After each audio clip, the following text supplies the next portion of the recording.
Good morning, students. I am your professor A. Vijay Kumar.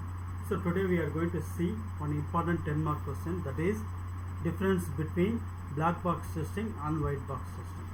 What is the black box testing? Black box testing is the software testing method in which it is used to test the software without knowing the internal structure of your code or program. In black box testing is a test to test the software without knowing the internal structure. In white box testing is the software testing method in which internal structure is being known. That is, in white box testing we are aware of the internal structure, but in black box testing we don't know what is the black box, what is the internal structure. The second difference, this type of testing is carried out by the testers. That is, the black box testing is carried out by the testers, but in white box testing generally this type of testing is carried out by the software developers. The developers who develop the software normally perform the white box testing. Then the third difference, implementation knowledge is not required to carry out in black box testing, but in white box implementation knowledge is required to carry out white box testing. Another difference, programming knowledge is not required to carry out black box testing, but in white box programming knowledge is required to carry out white box testing. Next difference, testing is applicable on higher levels. That is, in black box testing is applicable on the higher levels of testing like system testing, acceptance testing, but in white box testing is applicable on lower level of the testing like unit testing and integration testing. In black box testing we are performing system testing and acceptance testing, but in white box we are performing unit testing and integration testing. Next difference, black box testing means functional test or external testing, but in white box testing means structural test or interior testing. Next one, in black box testing is primarily concentrate on the functionality of the system under test. It will concentrate on the functionality, that is the black box. But in white box testing primarily concentrate on the testing of your program code of the system. It can mainly primarily concentrate on the testing of your program code of the system under test like code structure, branches, conditions, loops, etc. That is the white box. Another difference, the main aim of this black box testing is to check on what functionality is performing by the system under test. But in white box, the main aim of the white box testing is to check on how system is performing. That is the white box, that is how system is performing. But in black box it checks on what functionality is performing. Another difference, black box testing can be started based on requirement specification document, that is purely based on software requirement specification or SRS. But in white box testing can be started based on detailed design documents. Based on the detailed design documents you are performing the white box testing. Then in black box the list of testings are the functional testing, behavioral testing, closed box testing is carried out under the black box testing.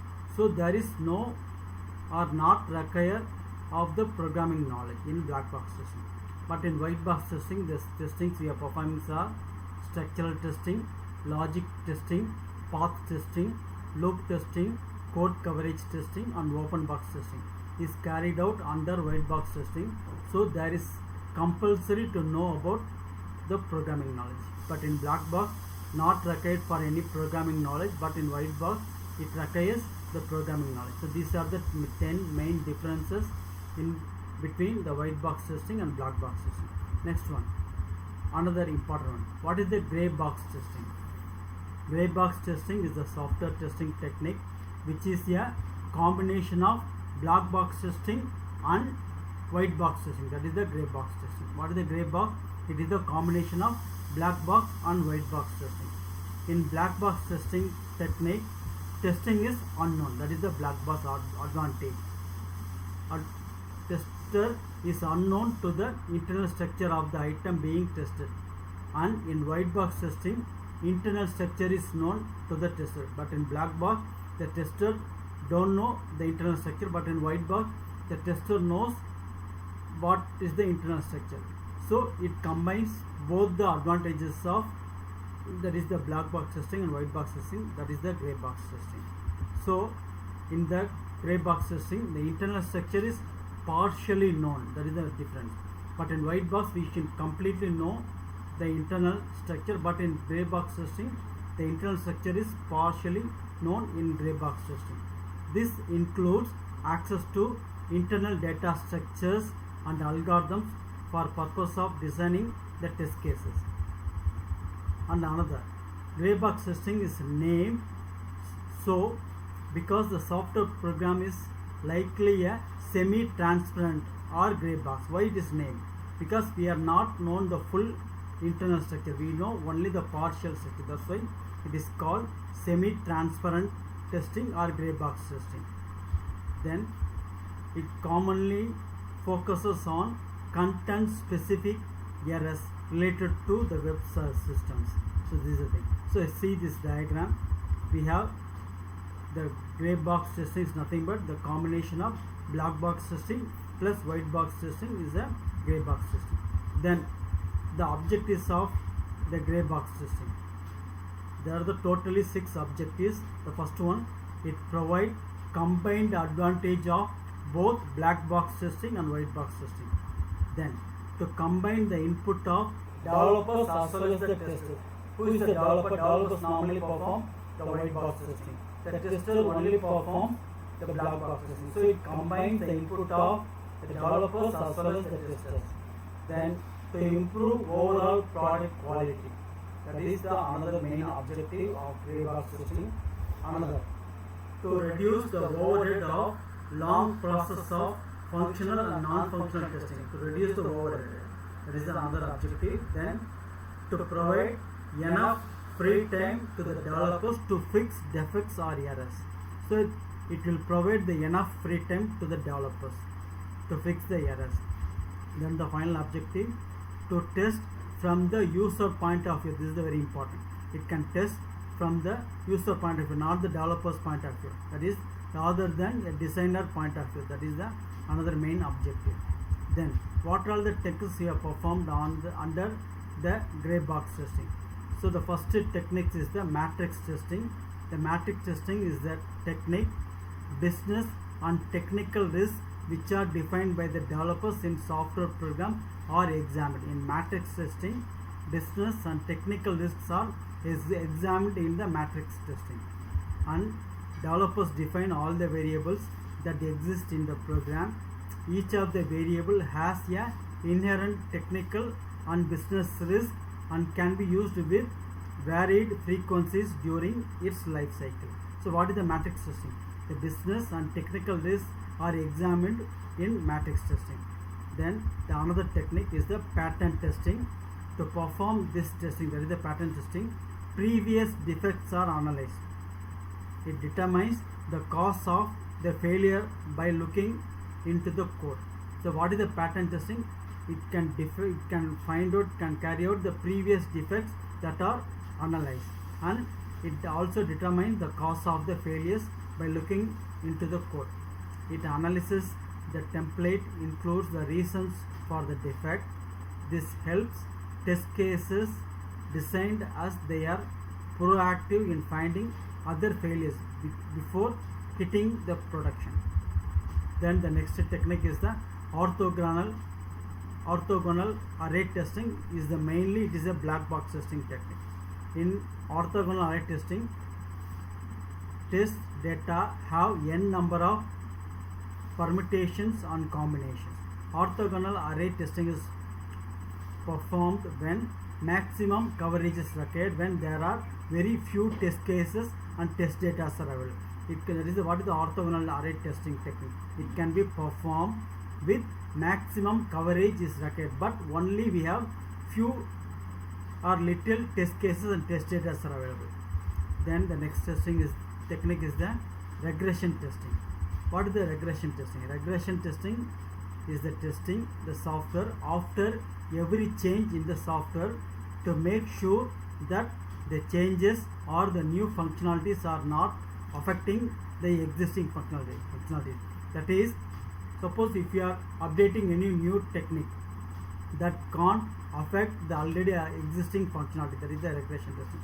After every change, the few new functionalities are not affecting the existing functionalities of the system, that is the regression testing. And regression testing is also carried out to ensure that fixing any defect or has not affected other functionality of the software. Now, the advantages of the gray box testing. First one, users and developers have clear goals while doing the testing. The next very important advantage, gray box testing is mostly done by the user perspective, not the designer perspective. This can be performed based on the user perspective.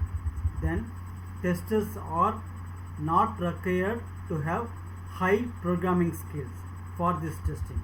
Then gray box testing is a non-instructive, but white box testing is the instructive, because normally they can aware of the programming knowledge, but in the gray box testing we know only a little knowledge of the programming skill. Then very important, overall quality of the product is improved. In gray box testing, developers have more time for defect fixing or finding any errors. Then by doing gray box testing, it can have the benefits of both. What is that? Black box and white box testing is obtained, because this is a combination of black box testing and white box testing. So this will give the benefits of both the testing.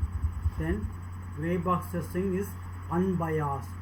It avoids conflicts between a tester and the developers. Then the final advantage, gray box testing is much more effective in integration testing. Then the number of disadvantages of gray box testing.